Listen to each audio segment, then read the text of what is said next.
Here's what some people are saying about the Projection Booth podcast. The Projection Booth is single-handedly the greatest film podcast you could ever listen to or could possibly want. Top notch. 5 stars. This has quickly become one of my favorite film-related podcasts. Always interesting. A completely unpretentious yet fully comprehensive look at films from all genres. The Projection Booth podcast, with new episodes available every week at projectionboothpodcast.com.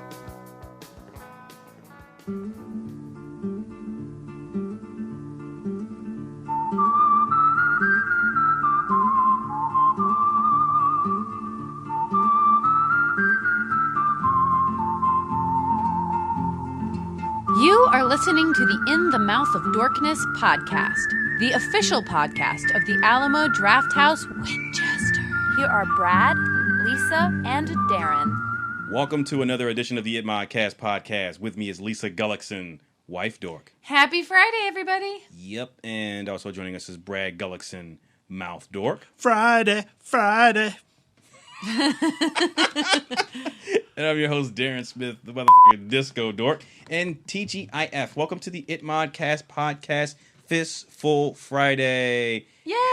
What's our fistful this week, Darren? This is a fistful of Netflix. Yes. So hopefully if you listen to our special ITMOD auditorial episode where we have a nice little conversation, a very passionate conversation. I call it ITMOD Drunken Scream Fest. Yeah, in which we discuss the great debate regarding the theatrical cinema experience and the other means of consuming your films and media via streaming or on your phone or wherever. And so during that discussion, we talked about the dangers of films being picked up by Amazon or Netflix and just being dumped there and then forgotten about. And so that inspired me to want to combat that by finding good films that are on streaming and Amazon or Netflix or wherever. And that was only half of the argument, Darren. The other half was the dwindling attendance at the movie theaters. That was maybe a third of the argument. It was a 1/4 of the argument. It was a portion of it, but I'm saving those other portions for other fistfuls. But I figure what we could do is to combat that, we could find films on streaming that we would want to promote and put out there to have other people watch and have a conversation about, so that those films can continue to live even though they aren't being shown theatrically. In my defense, I did not hear this thesis statement. She did not. When I created my fistful. So my fistful, the theme is, and the general message is, should I watch on Netflix? And here's the thing. If you've listened to any other fistful, you know that even if Lisa probably heard that, she was going to come up with a much wittier fistful, because she is an overachiever. So he's just stopped telling me what our fistfuls are about, it doesn't even matter anymore. So how about this? Lisa, start us off with your number 5 of shit you watch on Netflix. Yes. Actually, in preparation, I figured out how to look on your Netflix history. On the app or on the website? I was using the app and it took me to the website. Oh, okay. So if you go to your account, I forget what it's called, but it's like viewing history or account history. So I got to scroll through and kind of see the cycles and the seasons that I personally have on Netflix. Because as you guys know, my main reason I use Netflix is I watch the same TV shows over and over and over. Starting in the fall, I like to watch Buffy, and then I follow that up with Angel naturally, and which goes into Gilmore Girls, and I watch Gilmore Girls, and then before you know it, it's maybe I'll watch something new, and then I'll spring back. I think I'm trying to get the LA effect, that if the scenery never changes, I'll just stay the same age forever. I think that's what I'm trying to do. But so in this fistful, I wanted to talk about kind of what I use Netflix for, and just what I'm watching and things I've really enjoyed. So I'll start with what I'm currently watching. I've actually watched it all the way through, but it was one of those things where Brad was watching it, and so I hopped in on the end, and I watched the end, and now I'm watching from the beginning to the end. And it is the documentary series The Keepers. Have you heard about this? Okay, so The Keepers is one of those true crime documentaries. It's about, how many episodes is it? Like 6? I think it's 6 episodes. It's 6 episodes, and it's investigating the unsolved murder of Sister Kathy Sesnick, who was a nun and a teacher at Cardinal Keough High School. It's 7 episodes. Thank you. I should have just averaged them out. Is it 6? Is it 8? It must be 7. Which was this all-female high school, kind of for gifted students, and Sister Kathy turned up dead in a field, and the murder was never solved. And then some of the alumni, that didn't sit right with them, so they started going back and investigating this murder. And in doing so, it brought up a lot of dark, muckety shit. So, not to give too much away, but a lot of the mystery and the intrigue and the darkness swirls around this character, human being, Father Maskell. And Father Maskell was using his influence and to abuse girls at the school. And some of these girls, many, many decades later, tried to file charges against Father Maskell, and they went under the names of Jean Rowe and Jean Doe. Their actual names are revealed in the documentary. But it really, for them and for me as I'm watching this, it's really dark, it's really scary, it gets really graphic, but it is so much the story about how they found the courage to advocate for themselves, and in doing so advocate for other rape victims who are far removed from the experience. You know, it's been many decades, but you're ready when you're ready to talk about it. And in doing so, they created this online community for dealing with the emotional aftermath of being an abuse victim, for continuing to interrogate the murder of Sister Kathy, and trying to bring some peace and some closure to that. And I it's weird because I did watch it from the end first, so I got to see kind of the triumphant, even though things don't turn out and everything's better now. I did see the more silver lining first. To go back and watch those opening episodes is really hard, and it's really sad. Well, what's interesting about The Keepers is how it starts off in that first episode in particular feeling like an A&E true crime spectacle episode. There's looking at, photographs, and the car was parked this way, and it's like this guy CSI, lived right next door. SVU, the darkest parts of it. But it's in the second episode and beyond where you really get to meet these women who are involved around this tragedy and overcoming this dark moment in all of their lives. And as Lisa said, not in a Hollywood Matlock ending, but in a very true, honest conclusion. I know that people have made comparisons to Serial or Making a Murderer, where people watched those or listened to that podcast and had an anticlimactic experience with the ending. While you might not have the gavel of justice satisfaction at the end of The Keepers. I feel like the documentarians create a fully formed narrative that when you get to the climax of episode 7, a full story has been told. Yeah.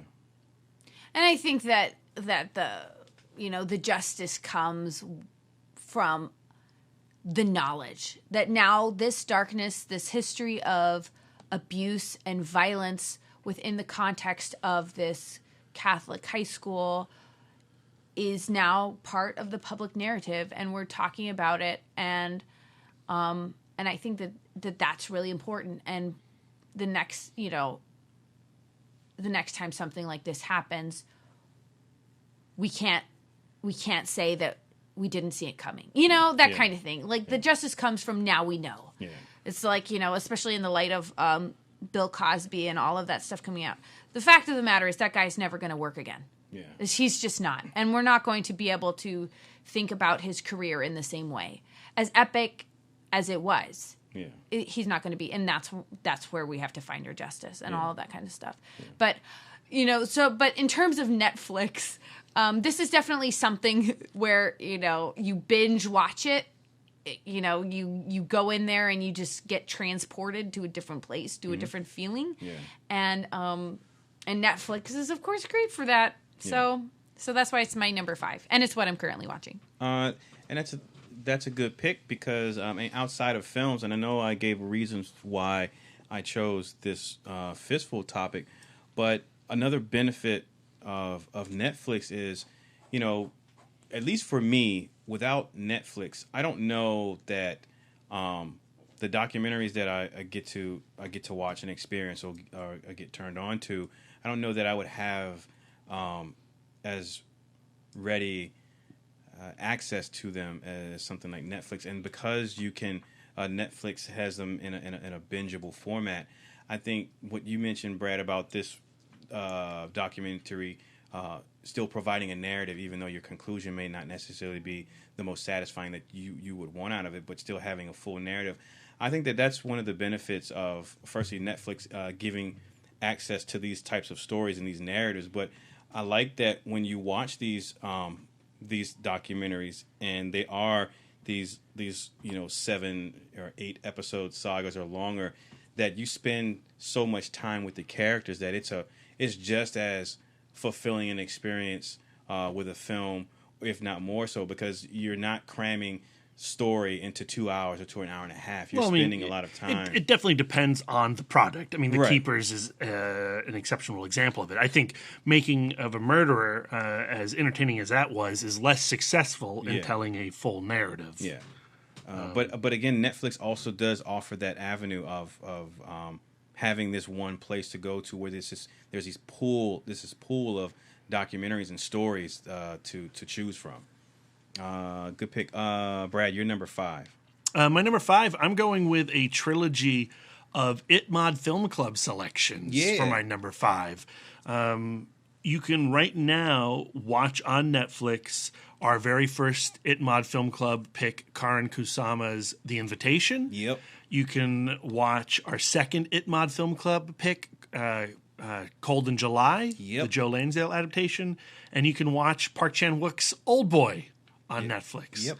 So, you should watch all 3 of those movies if you haven't. I think you will find 3 very different, powerful, emotionally, I was going to say gripping, but devastating stories that will spawn a lot of conversation within your own film community. And certainly those 3 movies sparked a lot of conversation on this particular podcast. We've devoted hours of chit-chat to those 3 particular films.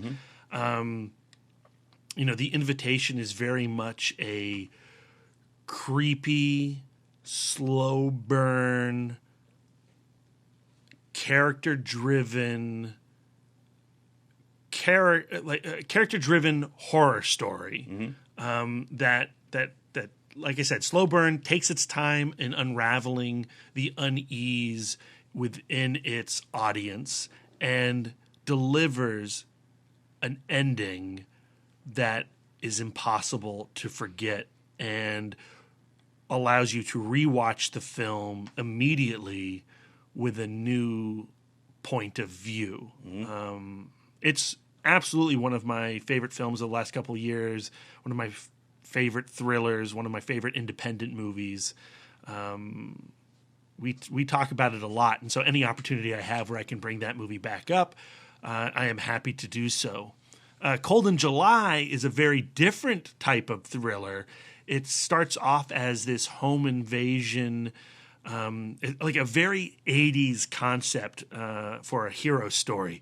A home invasion in which a husband, a father, shoots the burglar, does some proper Texas justice, but is left with the unease of who was that guy I killed in my living room.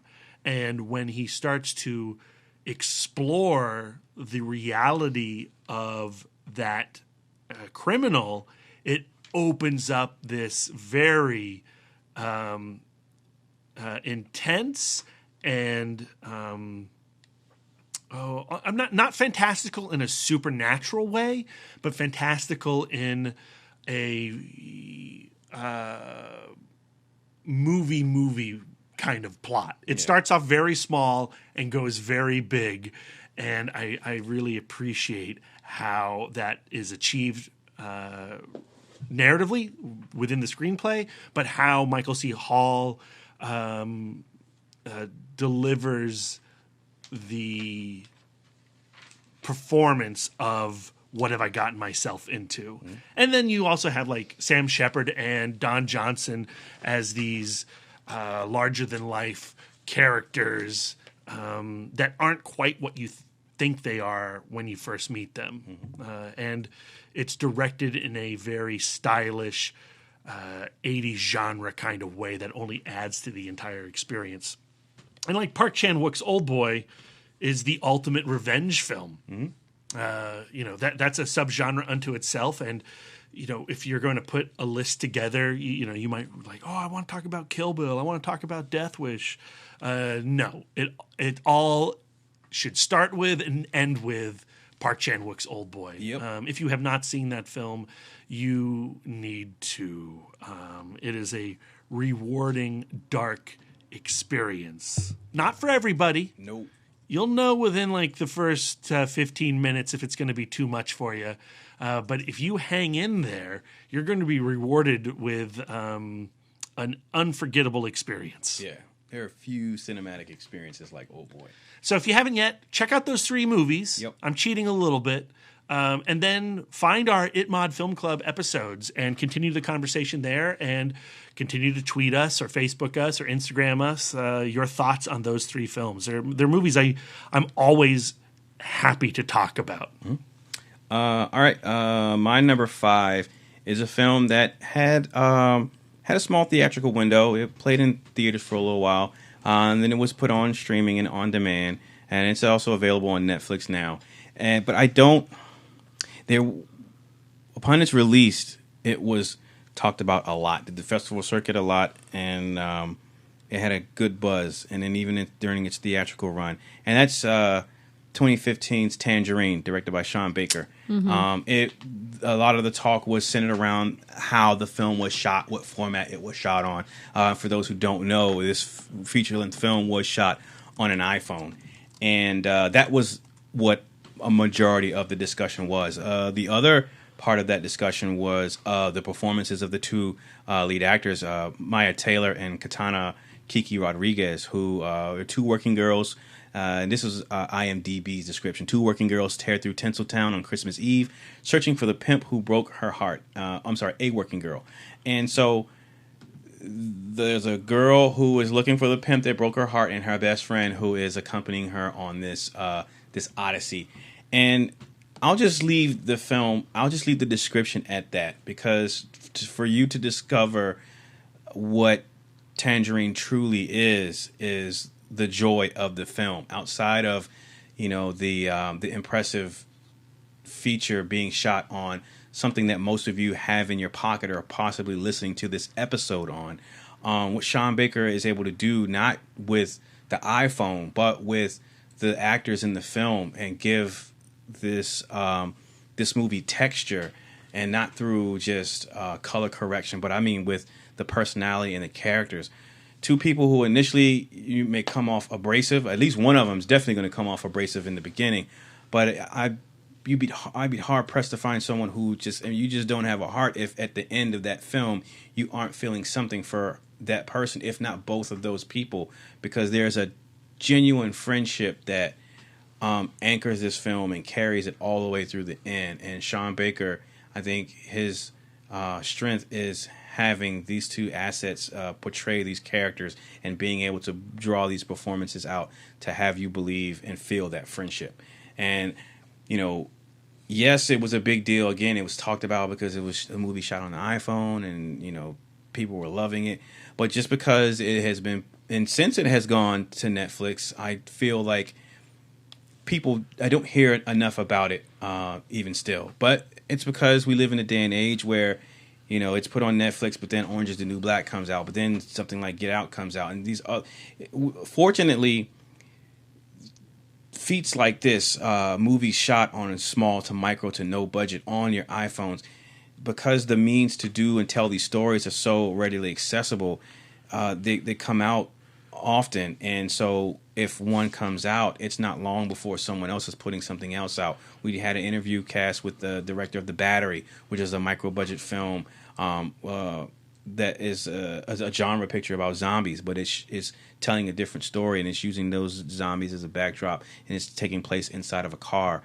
And so you have these different people who are finding ways to tell stories. So they're constantly getting churned out. But then, as we talked them out in that discussion, in multiple discussions, sometimes they're put on Netflix and then they're just drowned in a sea of other content. But this is a film that I think should be revisited often and does stand up in the test of time and does hold up. And it's another film like the ITMOD Film Club selections that we've talked about a lot on this podcast. We were huge fans of this movie. Rightfully so, yeah. And, it made our Dorkies list that year. And Sean Baker, I am super excited about his next film, The Florida Project. Yeah. It just was at the Cannes Film Festival. I hear really good things about it. It has Willem Dafoe in it and Macon Blair. And I think this is an explosion of talent coming off of Tangerine, and I'm really excited about where he's going to go in the future. Yes, same here. All right, Lisa, you're number 4. My number 4 has to do with my love of stand-up comedy. I feel like Netflix is killing it in the realm of stand-up specials. So much content. You guys have, I'm talking to Netflix now. Hey, Netflix, you guys have been putting out some amazing stand-up specials that I've been talking about here on the podcast. 3 Mics, Jen Kirkman's Just Keep Livin', just recently Sarah Silverman's special. Yep. Speck of Dust just came out. It is so wonderful and so personal, and you really get the sense that the comedian is given, or the director of the special, depending, is given a lot of creative freedom to present their special the way that they want to present it. So the comedy special that I would like to highlight is Maria Bamford's latest special, Old Baby. I can't remember if I talked about this on the podcast or I just told Darren about it in real life, so I apologize if I'm repeating myself. But the material is the same material from her latest album, 20%. It's also the same material that Brad and I got to see at the Warner Theater when she came to DC. But what I love about her approach to comedy is that she can't be anybody but herself. And she has a super twisted and beautiful mind. She's been very upfront about her history with mental illness. She has bipolar disorder, and that informs her comedy. But at the same time, she does voices. She's very silly. She's crazy creative. And her last special, called The Special was done just for, it was shot in her home just for her parents. Sitting on the couch. Yeah. And it was extraordinarily awkward. It was very awkward, but funny and sweet, but primarily just awkward. Yeah. So this latest special called Old Baby, she took that concept of what's a show and where does a show happen even further, and I think even more successfully. So she starts, it's one continuous set.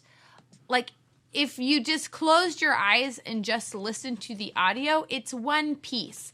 But the way that she shot it is, it starts with her just talking and doing the material for herself in the mirror.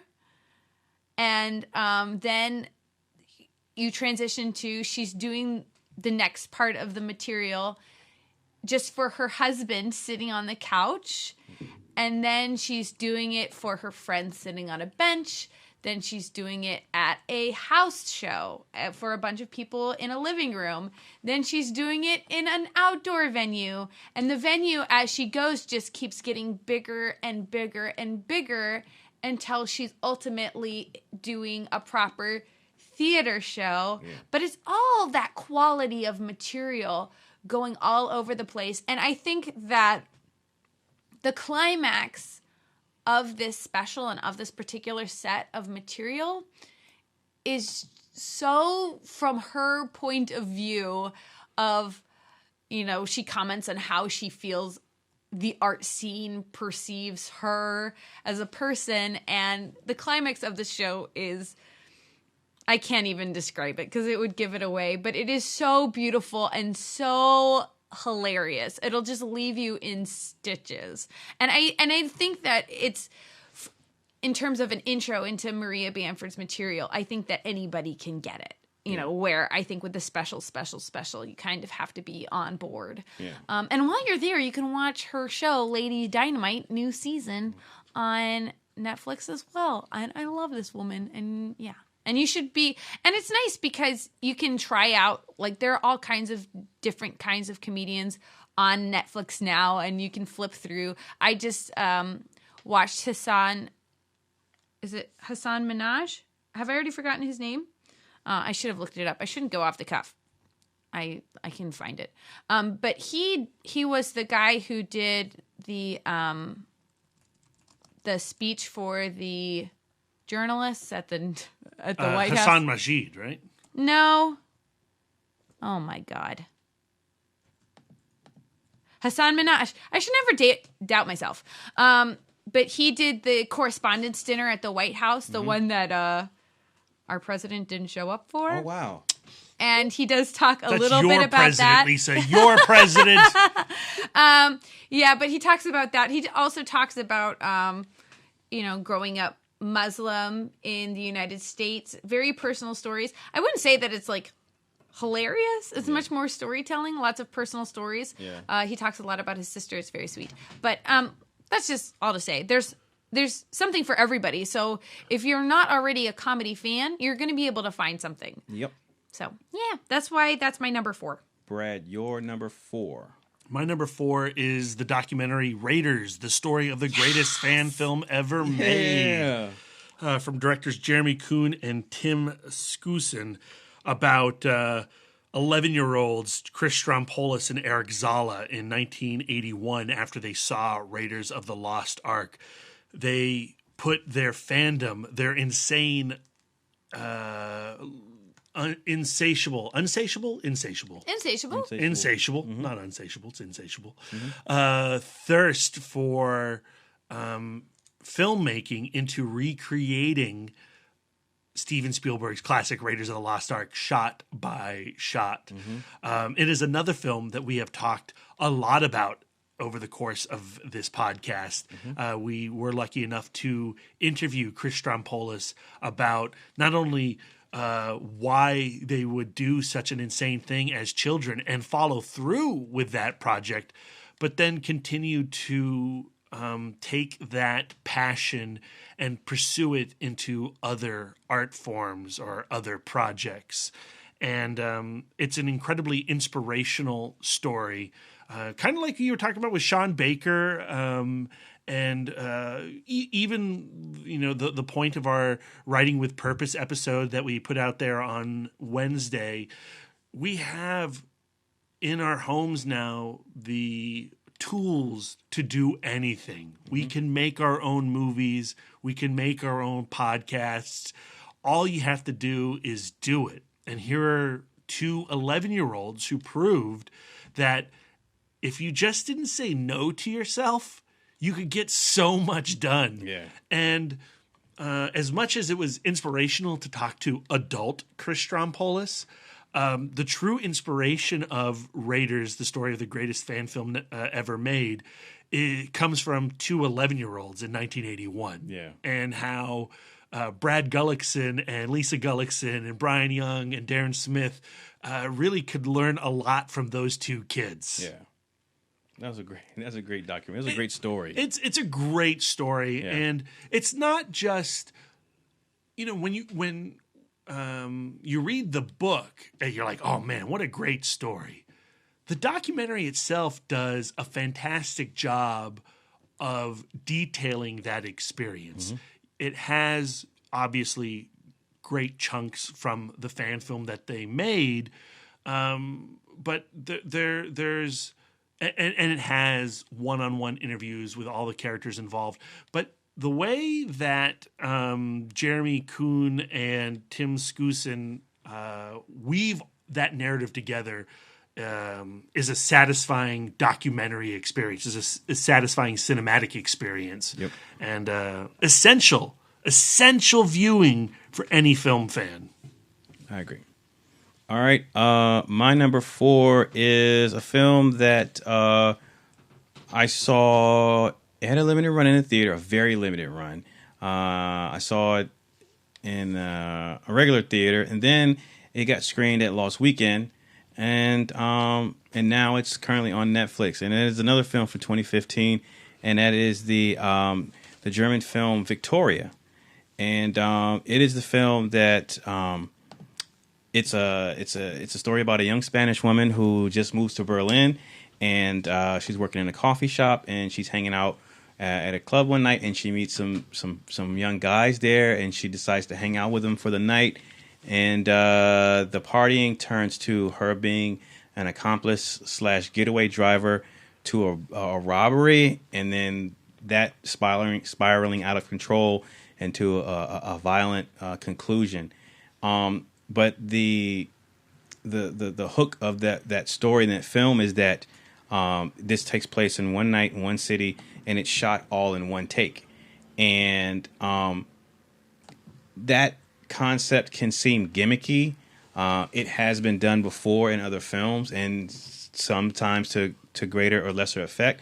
But for me, the reason why I continue to revisit this film and also continue to talk about it and want to keep sharing it is because I felt like, for me, it was one of the instances where that concept was used to great effect, and they pulled it off, because, you know, a large portion of the first act of that film is just you following Victoria and her hanging out with these guys, and it's just as if you were the fifth wheel in this group, hanging out with some people who just met and who are just partying, these young kids, and hanging out with them and watching their interactions.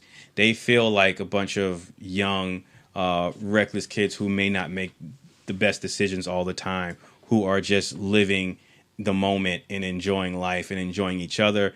And maybe not everyone can relate to that youthfulness, but for me personally, I could. So that the film spends a large portion of the beginning, that first act, establishing the group dynamic and how much they enjoy each other's companies, and how she falls in and can be mesmerized by the group dynamic and want to be friends and hang out with them because they seem like cool people. And then that's when it slowly, not even slowly, like I feel like it transitions to the quote unquote caper in such a way that I don't know if it has something to do with the fact that it's all in one shot, or if it's the story, the structure of the story or the script. But it does so, for me, it does so effortlessly, and it doesn't seem forced. And then the fallout from that, it comes, for me, seems like a natural progression of the decisions that she's making, that the group is making, and where that character goes and ends up at the end of that film in that last act. That moment between her and the guy that she ultimately ends up befriending, their moments together, their final moment together at the end, doesn't seem forced. It seems earned. And for me, regarding that character and where she started when she first met that group to that moment in that short time frame, it felt genuine. And I don't know, like I've seen the film 3 times now, twice in the theaters and once at home on streaming. And each time every time I see it for subsequent viewings, I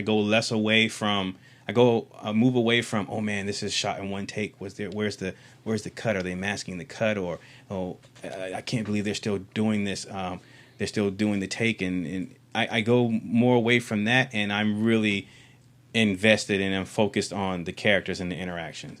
And I think that's a testament to the characters and the story and the performances, to be able to not have the movie rely solely on the gimmick of it being shot in one take. Because if I'm not mistaken, the movie was done in 3 takes, and on the 3rd take is the one that's actually the film that you get. But I tell people all the time, if you haven't seen it, definitely check it out. I really do think it's worth watching. And a lot of people's complaints that it seems to drag in the beginning, but I feel like that is so that you can set up that dynamic with that group and invest in those characters. To me, it's a sneaky movie. Yeah. Where I was not experiencing the emotional wallop until the last couple of minutes of the movie. Like, I was enjoying the film. Yeah. I enjoy the movie. And it gets to that ending, and suddenly you realize you are much more invested in the stories of all these characters. Yeah. It's a great movie. Yeah. Yeah. And it's one that I know that a lot of people haven't, a lot of people that I know personally have not seen the film. So I'm always continually trying to expose it to more people. And I think that it's one that if you've seen it, you should definitely recommend it to other people. And if you haven't seen it, you should watch it and then recommend it to other people, or at least discuss it. And it's a film that I really loved at home. Mm-hmm. But being lucky enough to partake in Lost Weekend, getting to see that as a midnight movie, that's right, was next level great. Yeah, that was awesome. So that's my number 4. Lisa, you're number 3. My number 3 is another really pleasant binge watch, and that is the show on Netflix. In the United States, it's called The Great British Baking Show, but in the UK, where this show comes from, is called The Great British Bake Off. And what I love, for some reason... Have you never heard of this, Darren? Mm-mm. This is literally the best. It's like a cooking show, or it's like a sitcom type of series? It's a cooking competition that takes place in England. And what makes it so fabulous is they're not playing... There's no prize money. They're just playing for the honor of the title. And they're just so flippin' British all of the time. So there's none of that high, intense drama of, fighting. And I'm not here to make friends like we get from American competition shows. Yeah. You're just watching a bunch of sincere home amateur bakers try really hard, and when they lose, they're, disappointed but civil. Yeah. When one of them finishes first, they go and they help another person who's still baking. It's just wonderful. And for some reason, I really like watching food getting made. I don't know if I'm just like a glutton, or if I get some kind of like ASMR soothing satisfaction out of watching it. But Lisa watches a lot of food getting prepared. I do. Well, just on my phone, like if I am just sitting in the car, I'll turn the volume down, all the way down. I'm like, Lisa, what are you watching at this stoplight? Generally cupcakes or like some, I don't know. It's just like my happy place is watching food getting made. And with this show, they always do 3 different like mini competitions before someone gets eliminated. So they'll do like a signature challenge where it's like a more traditional, like something that they make all of the time and they're very comfortable making it. It'll be based like on a theme. And then will come the technical challenge where they'll have to like decipher some kind of crazy old recipe, or have to do something that's very tenuous, because baking is so much about science, so much can go wrong. You can underbake something, you can overbake something, you can add too much of this, you can mix that in wrong. So then it's a technical challenge. And then my favorite is the showstopper challenge. A lot of times, like, they'll be making amazing gingerbread shapes, or someone will do some sugar art, or they'll do something where they can really show off what they're really good at, whatever their specialty is. And then, of course, somebody at the end is eliminated every time, but they're really civil about it because they're British. And it's just like a soothing, fun watch that you can binge while like cleaning the house, It's not like The Keepers, where like you're at the end of your evening, you turn that off and then you just stare at the ceiling as you try to fall asleep. I don't want to ever see food again. I don't know, like the way he was touching that pie. So yeah, I highly recommend it. I don't think that all of it is on Netflix. Okay. I think that you can definitely watch the first 2 series, and they're fabulous. All if right. I may say so myself. Well, now I gotta check it out. Brad, you're number 3. Every Star Trek episode ever. Okay, I'll give you that. All 3 seasons of the original series. I'll give you that. All 7 seasons of The Next Generation. All 7 seasons of Deep Space Nine. All seasons of Voyager, I guess. All 4 seasons of Enterprise. Plus, Adam Nimoy's documentary on his father, Leonard, For the Love of Spock. Mm-hmm. William Shatner's documentary about the making of The Next Generation, Chaos on the Bridge. All of these are great watches. Mm-hmm. I can't shut up about Star Trek on this podcast. I will forever talk about Star Trek on this podcast. It represents to me the human adventure. It represents everything I want this species to accomplish and to strive towards. And when I am in my darkest places, staring into the void of media, of President Trump's Twitter feed. Yikes. I look to Trek to give me inspiration for hope, to better myself, and to know that there are others out there who also want to engage with the community that is planet Earth and the potential that is out there beyond the stars, that's beyond our grasp. Star Trek is everything to me. And I think that you can find on Netflix right now a brand of Star Trek that will work for you. Deep Space Nine. I mean, Deep Space Nine is Lisa's favorite Trek, and if I'm truly honest with myself, it's my favorite Trek as well. Really? It's extremely modern and watchable. Like, with Deep Space Nine, they start doing the more modern arc that goes over several episodes. I remember you saying that, yeah. And, so watching one episode makes you want to watch the next episode. There's a lot of family drama. There's a lot of relationship drama, which I think that they were trying to stay away from in the Next Generation, which for me makes Next Generation a slog. And Next Generation does a little bit of the social science fiction commentary, the way that the original series did as well. Yeah. But Deep Space Nine really digs in deep and shows what you can do with fiction to speak to our modern times, but also the timeless issues that we will continue to encounter throughout the ages. Yeah. Avery Brooks, Captain Sisko, is unlike any other Star Trek captain.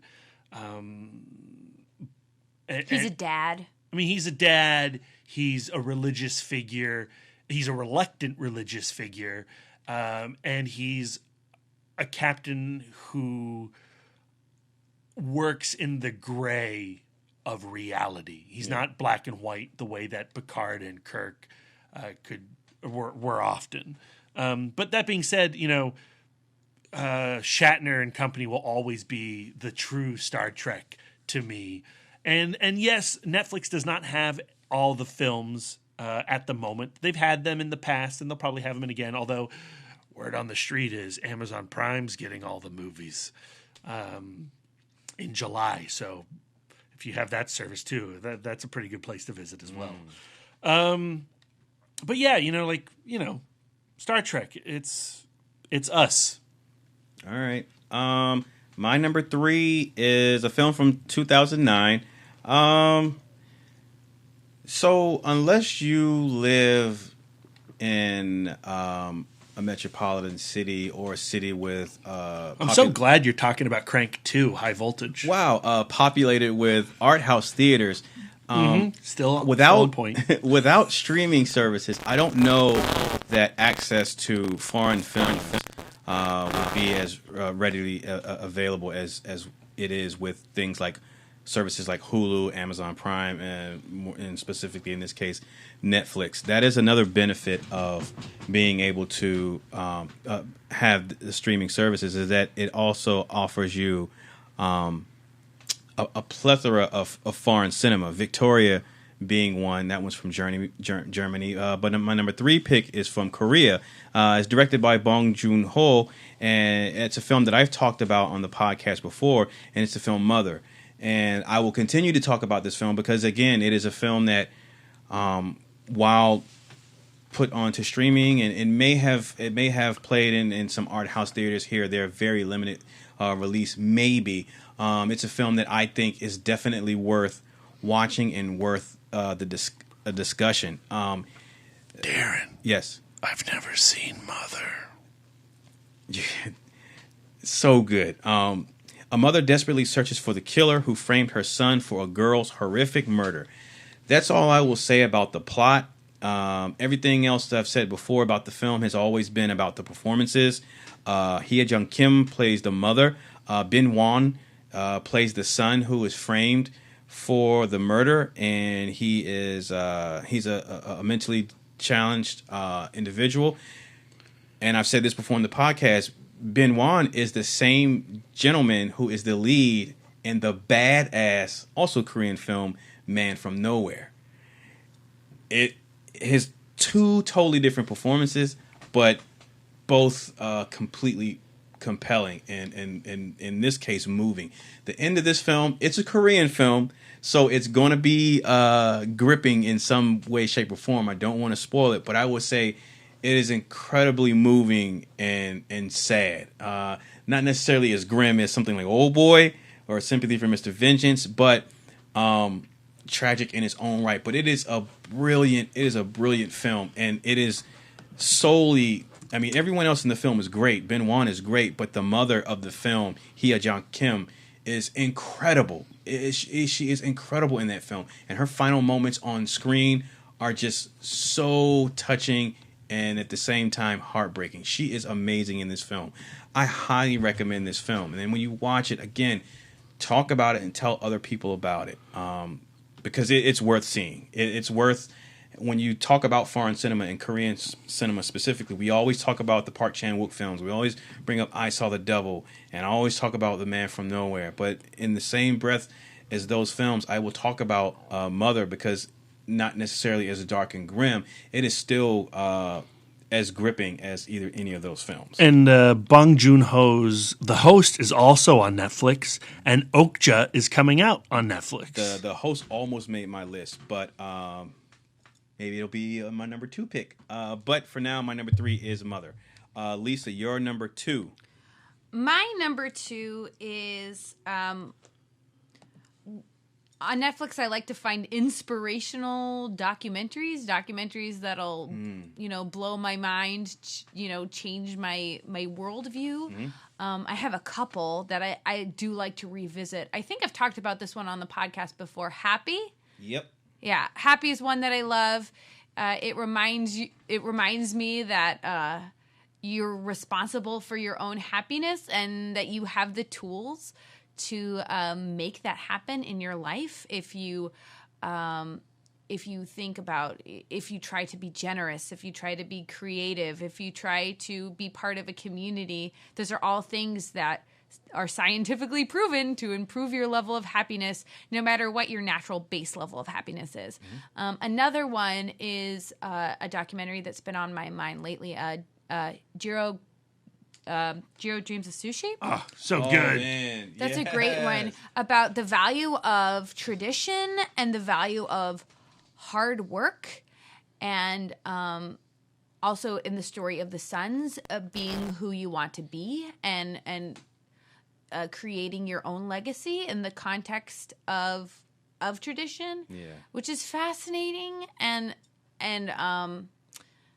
I just find is one I revisit when I need to find that thing in myself that wants to make something perfect. Yeah. So David Ehrlich from Fighting in the War Room and IndieWire recently just got married. Congrats, David. Yay! And he went to Japan for his honeymoon, and he visited Jiro's son's sushi shop. Doesn't that blow your mind? And That's awesome. he took an Instagram. You can follow David Ehrlich on Instagram. Of like the most perfect little piece of sushi, and I became instantly jealous. I cannot imagine like the gall of being in that prized place though, and to take your phone out. I would rather gouge out my own eyes, Gaijin. set myself on fire. I'd do it. Of course you would, I'd and take I would like die. 16 Instagrams every piece. Oh my God. Another one that I love is a fairly new discovery. I've also talked about it on the podcast. Is Twinsters. It's the story about a girl who was on the internet and somebody contacted her and was like, I look a lot like you. And it turns out that both of these girls were put up for adoption, and they get their genetic, materials read. And it turns out that they were twins separated at birth. And as a person with siblings, it really has you exploring what it means to be a sibling and how that sibling relationship is so unique and inescapable. Yeah. And it also brings up the ideas of nature and nurture and how much of your personality is in your genes and how much of who you become is, from your, from how you were raised and stuff. So it's just fascinating and one that I've watched more than once. It's one of those where it's just like as soon as I watched it, I wanted my sister to watch it. I wanted my brother to watch it. I wanted my mom to watch it. Yeah. It was an eye-opener. So, yay. That's my number 2. Twoza. Be your number 2. My number 2 is my favorite film of the 21st century. We've done an ITMOD homework with the Disco Dork on it. It's David Fincher's Zodiac. Yep. I just saying that makes me want to do an episode in which we talk about the 21st century and maybe do a top 5 favorite films since the year 2000. Ooh. I think that'd be a really interesting list. Side note, but David Fincher's Zodiac is much more than a procedural, although it excels in that format. It really is about these 3 investigators. One's a journalist, one's a police officer, and one is a cartoonist with ties to the journalist, who then makes it his lifetime obsession to answer the question, who is the Zodiac Killer? Who is this individual who terrorized the San Francisco Bay Area for a number of years and then vanished? It is a beautiful movie. It is a film surrounded by expert performances, not just from those 3 leads, Mark Ruffalo, Robert Downey Jr. and Jake Gyllenhaal, but also Anthony Edwards and Dermot Mulroney and Brian Cox, and every actor who steps into that film for whatever amount of time really has a tremendous impact in that story. John Carroll Lynch as the prime suspect. Yeah. It's everything that I love about cinema in 3 hours. It's like 2 hours and 45 minutes. Yeah. It is an absolute movie. This story could not be told in any other art form. And David Fincher becomes a next level director with this movie. Not to obviously Fight Club and Seven and The Game are triumphs of movie making, but it's in Zodiac where you see him step into a next level of craftsmanship. And it is a convergence of acting, directing, writing, and it has an emotional wallop.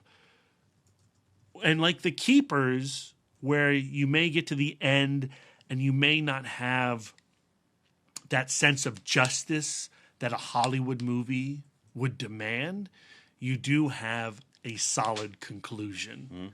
And I am in awe of that movie as a audience member and as a creative. Yeah. Or a wannabe creative. Yeah. No, creative. You said Creative. it right the first time. Thank you, Darren. All right. Good pick.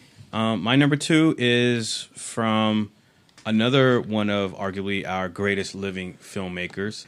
And like David Fincher, he would have a filmography that is filled with modern classics. But for me, I go back to his second film as my favorite of his films and one of my favorite films of all time, which is currently on Netflix now. And Christopher Nolan has Dunkirk coming out soon in July, a couple of weeks. Excited. But right now, if you have seen it, you can go back and revisit it. But if you haven't seen it, you can watch his second film, Memento, on Netflix. Is currently streaming. And I remember seeing Memento uptown in D.C. In a theater right off of 14th Street, I think it was. A theater I only went to like maybe 3 times in my life. Saw Paprika there, saw Memento, something else. And I remember having my cinematic mind blown. I remember watching Memento and feeling the same way about the filmmaking and the director as I did when I saw Pulp Fiction for the first time. And not just because of the skewering of linearity in the narrative, but just with the masterfulness, the assured hand in directing and manipulating that narrative, and just the strong performances from Guy Ritchie. I'm sorry, not Guy Ritchie, Guy Pearce, and Carrie Ann Moss and Joey Pantanello. Oh yeah. Oh man, and the tragedy in that film, that ending is, and how I'm given a twist ending in a different way. It's a perfect movie. It's a perfect movie. The term neo-noir gets thrown around a lot, right? Man, say it. But Memento truly is a neo-noir. Yes, it takes sir. all the elements of a classic film noir movie and reinvents them, or at least redistributes them in a totally surprising fashion. Oh man, it has some of my favorite scenes in movies. Period. Are more than once in this film. The scene in the bar when Carrie Ann Moss's character realizes that Leonard he actually isn't lying when he says he can't make new memories. That scene in the bar was one of my fistfuls. The scene when she uses him as she becomes, apparently it's as apparent when she becomes the femme fatale of the film, when she goes full Barbara Stanwyck. She goes outside to the car, waits a few minutes, comes back in and says, that scene is so good. And then at the end, his realization, or our realization that, he's doing this to himself. It's just a brilliant film. It is the perfect film. I love Memento. It is one of my favorite films of all time. And it is on Netflix. And it is not, what I appreciate about it is it's a case where you look at his first film, Following, and then you look at Memento, and then you look at something like Batman Begins, and you look at Dark Knight and Dark Knight Rises, you look at Dunkirk, you look at Inception, and there are things here and there where you could specifically see and feel Christopher Nolan, but at the same time, they feel like different films. And so you have different cinematic and narrative experiences with each of his films in his filmography. But for me, I've had the strongest reaction cinematically to Christopher Nolan's any of his films with Memento. It was just a shock to me in my film going mind, that the experience of that film. And then one of the special features on the special edition of the DVD was you have to go through this cryptic menu system. It's this really, really weird menu system where there's not play, menu, special features, and home. There's not that. There's like these cryptic pictures of, and you press a certain sequence. You go through these different sequences. You take this psyche valve type quiz, and it unlocks the feature of playing the movie in chronological order, and that it becomes a totally different movie experience when you watch it in that way too. And it's just brilliant. It is just brilliant. I love that film, and I think that if for the reason why this is one of my picks is because, again, we talk about movies that are on Netflix now that we can revisit or recommend to other people. With Christopher Nolan being such a huge pop culture figure now because of the Dark Knight films, there are a lot of people who are coming to know Christopher Nolan because of the Dark Knight films. A lot of the younger generation, and who may not necessarily know about his earlier films or care to watch them. But I would say, it's important to keep the conversation going about, his other films and films in general, but specifically films like this one, because there's a very rewarding experience for someone going to watch this film for the first time. So that's why it's my number 2. Lisa, your number 1. My number 1, I could go a couple of different directions. I thought I was going to rethink myself and pull a Brian.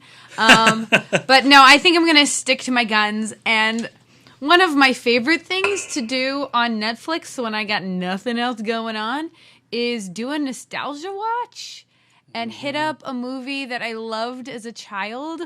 Most recently, I hit up Fievel Goes West, which does not stand up. Oh, I was gonna say. Weirdly, I actually did not make it all of the way through because I was like, this shit is boring and a little bit offensive at parts. But when I did make it all the way through, and I still think is a classic that I hold near and dear to my heart, is Homeward Bound. The Incredible Journey. I love it. You laugh. I love it. Yeah. Michael J. Fox voicing Chance.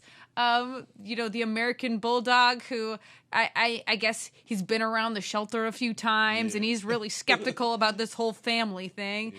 And then the Golden Retriever, Shadow, who is voiced by Don Amici, and then of course Sassy, who was my favorite as a kid, because she's the Himalayan cat. Mm-hmm.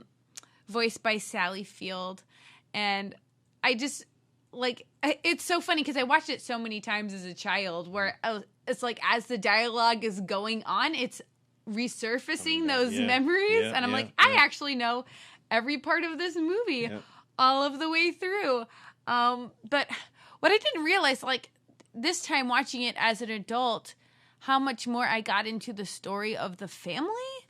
Because as a kid, I really didn't identify with it because it's the story of the movie starts with at the wedding of the parents, and so the mother, I guess, has gotten a divorce previously, and she has 3 kids, and she's getting remarried, and her husband is relocating the family temporarily, I guess, to San Francisco, and the place is too small to keep all of these animals.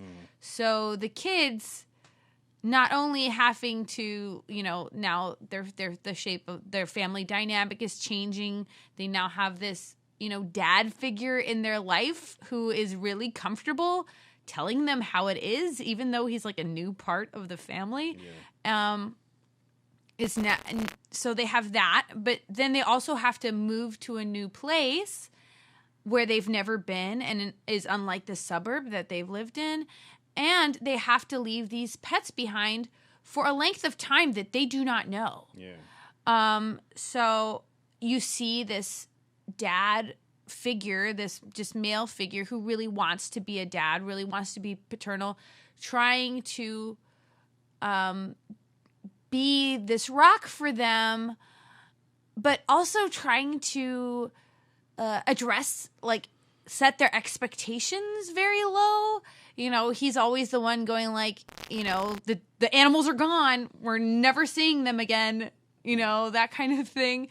And so, he's putting himself in this position to be the bad guy, and the kids are staying hopeful. The whole story really is quite, heartbreaking. But at the same time, as as the animals find their way through the wilderness, this family begins to find their way.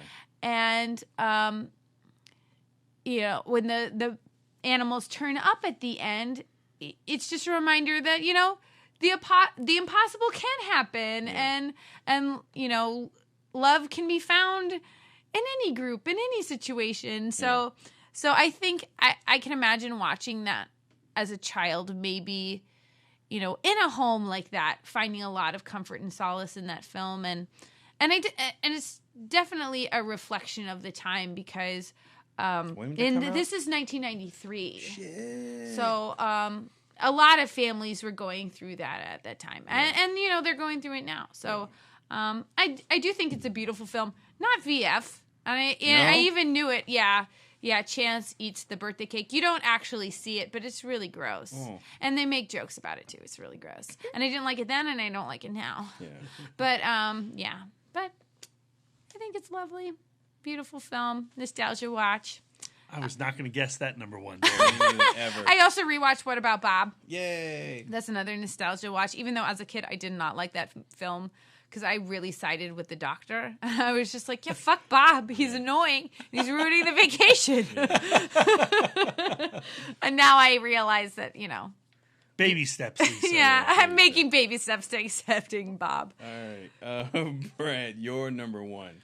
My number one is a film that, again, we've talked about quite a bit in the past on this podcast. But it's a film that I feel like still has not found the audience that it deserves. It's a film that we saw in the original, our original Lost Weekend 3. And it's the mystery film from Dave Boyle, Man from Reno. Yes. It truly is a mystery in the novel sense. So often we are spoon-fed cinematic mysteries that don't quite deliver on the entertainment, the possible entertainment that a mystery story has for an audience member. Here is like an Agatha Christie-like story where you are given clues and you can follow along, try to piece it together, and maybe if you're smart enough, it'll all make sense, but you're definitely not, and you still end up being surprised by the ending. There are two crimes that occur early on in the film. One is Pepe Sarna plays a sheriff of a tiny town outside of Reno who accidentally hits a Japanese tourist on the road with his police car, and it's about who is this guy, where did he come from, what's his deal. And then you have this Japanese novelist who's on a press tour in San Francisco, and she can't deal with the stress of going from one interview to the next, and she flees her press tour to go meet up with friends and family, and she encounters this guy in a hotel bar, has a one-night stand with him, and he disappears. And it's about, who was that guy? And it all escalates to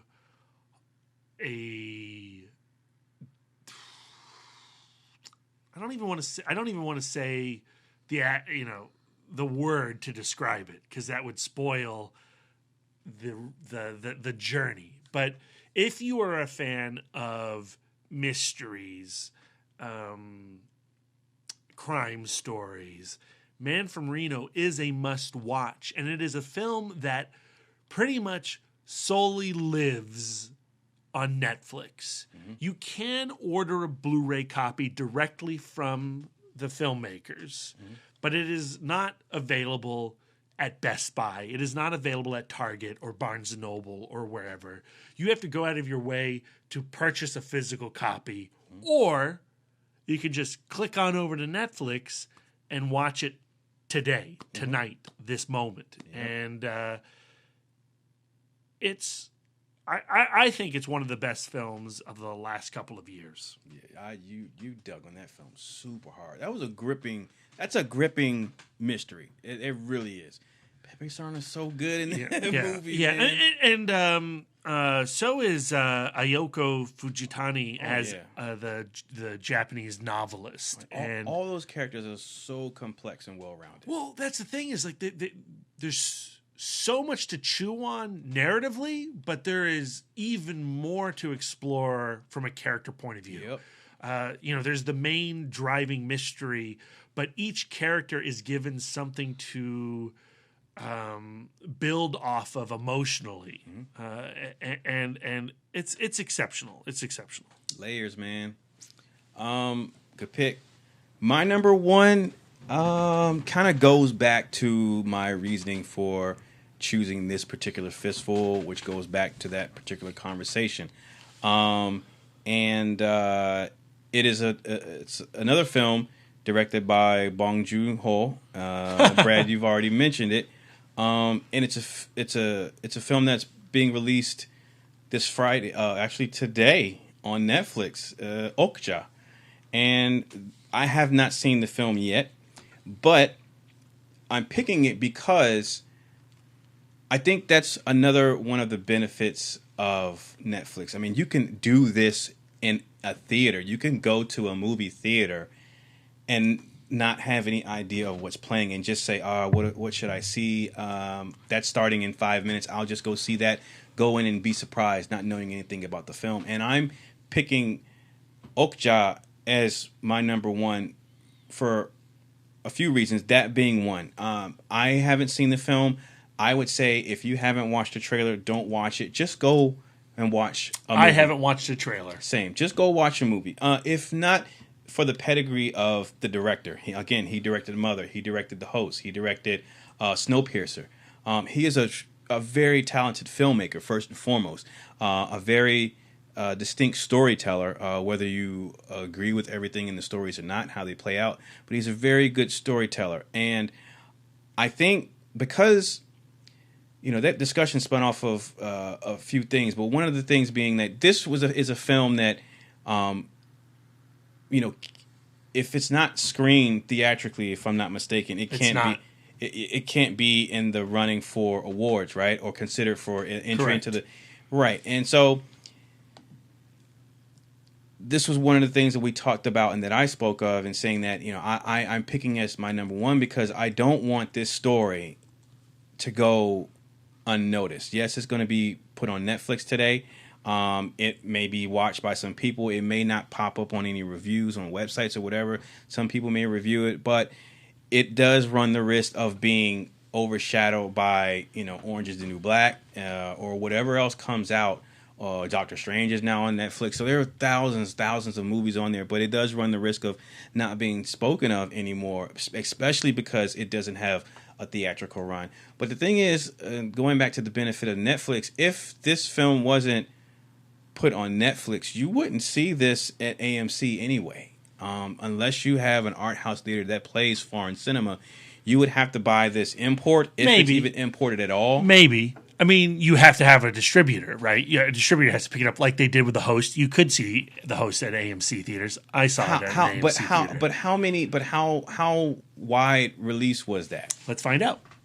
And so, but my point is, and even when it was in theaters, it wasn't in there for long. But my point is, just because it's put on Netflix does not mean that it has to go unnoticed. I would like to bring attention to the film. I would like to initiate a discussion about the film after you see it. And regardless of how you feel about the film, I would still say encourage other people to see it so that they can discuss it with you. They may share your views, they may not. But still promote the film, because the director is a director worth paying attention to. He has a solid track record. This movie may turn out to be shit. It may turn out to be his stinker. The Host played on a whopping 116 theaters. Okay, right. So, again, if this movie wasn't on Netflix, we wouldn't get to see it at all. But it is, and I would highly recommend seeking it out. Just go blind watch it, and possibly discover a good film. I'm excited to check it out. It stars Jake Gyllenhaal, Tilda Swinton is in it, Lily Collins is in it. So this film is his second with... I want to say it's his second with an quote-unquote international cast, Snowpiercer being one of his first. That one starred Chris Evans. Tilda Swinton was also in that one. She was great in that movie. And Jamie Bell was in that one.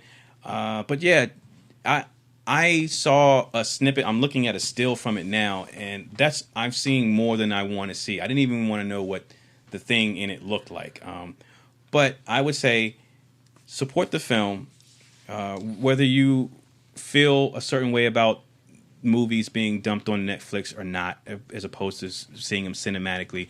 Support the film, because at the end of the day, if you don't, then the filmmaker will, he runs the risk of not having the opportunity to do another film, whether it be screened in the theaters or not, and that's just one less story that's going to be told. So we can help facilitate an avenue or be an audience for these filmmakers to have their stories told, then we should do that. So yeah, that's my number one. Oh yeah, quick shout out to the Potato League podcast, Dan. Dan, he requested that in light of the recent release of 47 Meters, that shark movie about Mandy Moore and some chick in a shark cage getting trapped down there. And I think it's also Shark Week coming up or something like that. He's like, yo, we have to do a fistful of sharks. Sorry, Dan, I forgot that we had already said that we were going to do, I told the group we were going to do a fistful of Netflix, but just for you, I have a fistful of sharks just for you. Number 5, Jaws. Number 4, Jaws. No, number 3, man. Jaws. Number 2, Jaws. Number 1, Jaws. No, number 5, the friggin' laser sharks with friggin' lasers from Austin Powers, because sharks with friggin' lasers. Number 4, tiger sharks. Tiger sharks were after the Thundercats came out. They had a bunch of. You remember they had a spinoff? They had Silverhawks. Yeah. Then they had tiger sharks. Yeah. Tiger sharks were badass. So it's a shark version of Thundercats. If you don't know, Google it or look it up on YouTube. Number 3 is. Oddly enough, The Shallows, the film that was released last year, I think, with Blake Lively. The concept of a single location, a person in a single location, and the drama built up around that. Except this single location happens to be a rock or what do you call those? Not a gulf or coral reef. A coral reef, and a shark standing between her and the beach in safety. And I happen to like the film. It's not a great film by any means, but it's fine. It's very entertaining and suspenseful. I really dug it. I love the way it was shot. So that would be my number 3. My number 2 has to be Thomas Jane and LL Cool J and his bird in Deep Blue Sea. His hat is like a shark fin. His hat is like a shark fin, and Samuel L. Jackson's famous speech that I remember watching that scene in the theater and literally being shocked. The whole audience.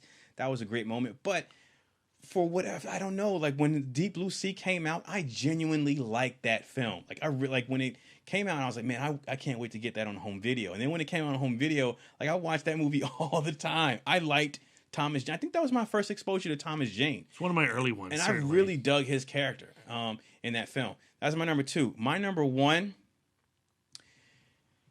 the obvious answer would be Jaws, but I'm not going to take the Going obvious with way out. Orca. No, I'm sticking with Jaws, but I'm sticking with Jaws 3D because I remember seeing that in the movie theater in 3D, and specifically not because of Randy Quaid's in the movie, but specifically because of the moment at the end. The freaking shark exploded, so I got an exploding shark body, but then the teeth coming out towards you in the screen. Like, I remember that as a kid watching that in the movie theaters. That was just the greatest shit to me. I love Jaws 3D. Yeah. Alamo played it like 4 years ago. I know. They didn't show it in 3D, did they? No, they didn't show it in 3D. Damn it. But they did show it with fish and chips. That's awesome. And I did eat fish and chips. That's awesome. So, yeah, Dan, that's my fistful of sharks for you in honor of 47 meters in Shark Week, if it's even Shark Week. If not, I just gave you an extra fistful. Just I also want to give a shout out to a few people on our Facebook ITMODcast page talking about Netflix and films you need to watch there. Yeah. Andrew Neil Johnson says, hey, Full Metal Jacket, Zodiac, No Country for Old Men, and Nightcrawler, Spotlight, and Little Prince, all on Netflix right now. Andrew Schluckbeer, he does talk about Old Boy. Yeah. And he says 13 Assassins are both available for streaming, two of my favorites. Smart man. Monica Marrier, my sister-in-law. Yeah. She says Coraline from Laika, their first, well, not their first film, but... that's one of their first features. Yeah, one of their first features, yeah. And Billy Das, the indie dork, he says Yoga Hosers. What the fuck? Is he trolling? Is he trolling? He's trolling, but he does generally like I'm not surprised. Yeah, I believe you. Rebecca Grawl, Young Frankenstein. Oh, yeah. Nice. Sunset Boulevard, Yep. also on Netflix. Billy's honest answer is Odd Thomas, Anton Yelchin, 1 year anniversary of his passing. Odd Thomas is an interesting film. Not a great movie, but if you like him as an actor, you should definitely seek it out. And it's kind of cool. Yeah. Housebound, that's a film that we've talked about a lot on this podcast. Right, that's right. The Midnight Swim. Faults, one of my favorite movies of recent memory from Riley Stearns, starring Mary Elizabeth Winstead and Leland Orr. Yeah, Leland Orser. Great film. He says The Invitation. We Are Still Here. Ted Gagan. We just interviewed him for our Shallow Pocket. Yeah, Shallow Pocket podcast project, whatever. Yeah. Edgar Wright's Hot Fuzz is on there. And Darren, Fury Road. It's not on there. No, it's not. Do you know what else is not on there? Sister Act and Sister Act 2. Back in the act. Yeah, back in the habit. Back in the habit. Yeah. Back in the act. That's some great. Yakety yak. When Jesus All right. Well, if you have Netflix, I suggest checking any of those films out and then talking about it. Tweet us about it. Let's talk about it. If you don't have Netflix and you know someone who does, just ask them for their account password and username. Don't do that. Don't be an asshole. Support the creative arts. Just kidding. I kid. But still, watch the films. Talk about them. And then if you know of some films that weren't mentioned on the podcast, hit us up. Let us know. Let me know. I'm definitely all for checking out something new. That's going to do it for us. You can follow the podcast at ITMODcast on Twitter, Instagram, and Facebook. And you can follow Wife Dork at Sidewalk Siren on Twitter and on Instagram. You can follow... And Letterboxd. Brian is at The Turtle Dork on Twitter, at The Turtle Dork 1 on Instagram. Brian William Young on Facebook. Brad Gullickson is Mouth Dork.